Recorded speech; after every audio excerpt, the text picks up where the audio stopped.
Ernte gut, alles gut. Mit Blick auf die Getreidespeicher gibt es nichts zu jammern.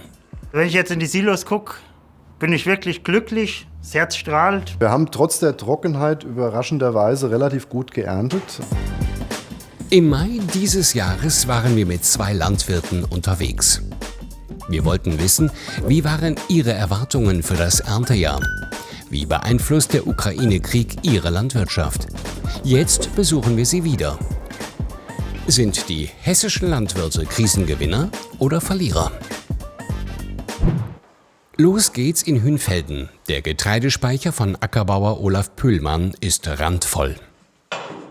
Ich möchte mal sagen, so 12–13% besser als letztes Jahr, was dann hier für die Region eine durchaus solide Ernte ist, und haben auch brauchbare oder gute Qualitäten nach Hause gefahren. Das Silo also voll. Und auf die 13% beim Ernteplus kommen noch die guten Weltmarktpreise obendrauf. Und trotz täglicher Schwankungen beim Weizen bleibt der Preis überdurchschnittlich. Verkaufte Olaf Pühlmann vor dem Ukraine-Krieg die Tonne für 270 €, waren es nun gut 330 € pro Tonne.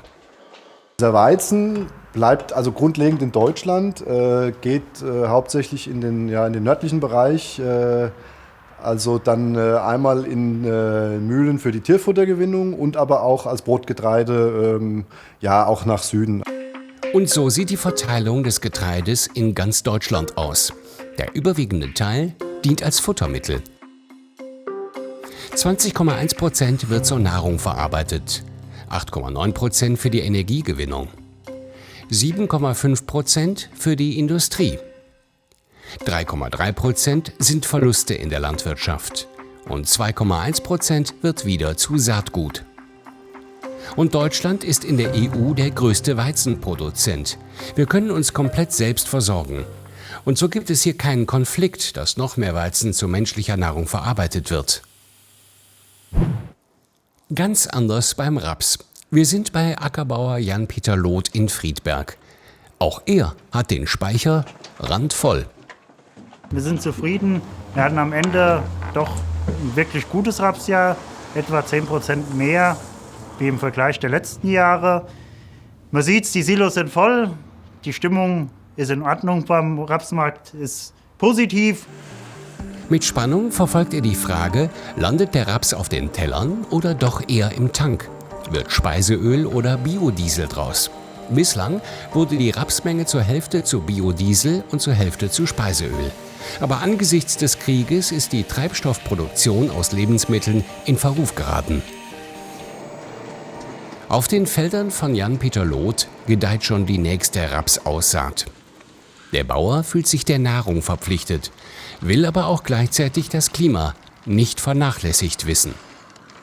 Es ist nach wie vor ein großes Thema, auch umweltpolitisch gesehen, dass wir eigentlich die Beimischungsquoten wieder brauchen und dass der Raps auch über den Tank seinen Absatzweg findet und einfach dadurch die Nachfrage dementsprechend gesteigert ist, weil es ist genug Raps am Markt da. Als wir ihn auf seinen blühenden Rapsfeldern im Frühjahr besuchten, hatte er noch langfristige Verträge mit dem Landhandel und wurde nicht nach aktuellen Börsennotierungen bezahlt. Nun hat er seine Verkaufsstrategie geändert. Die Hälfte seiner Ernte liegt noch im Silo. Mit dem spekulieren wir jetzt ein bisschen, hoffen mal, ob die Preise etwas höher sind. Im Moment kriegen wir so etwa 20–25 € die Tonne mehr, wie das, was in dem Kontraktpreis drin ist.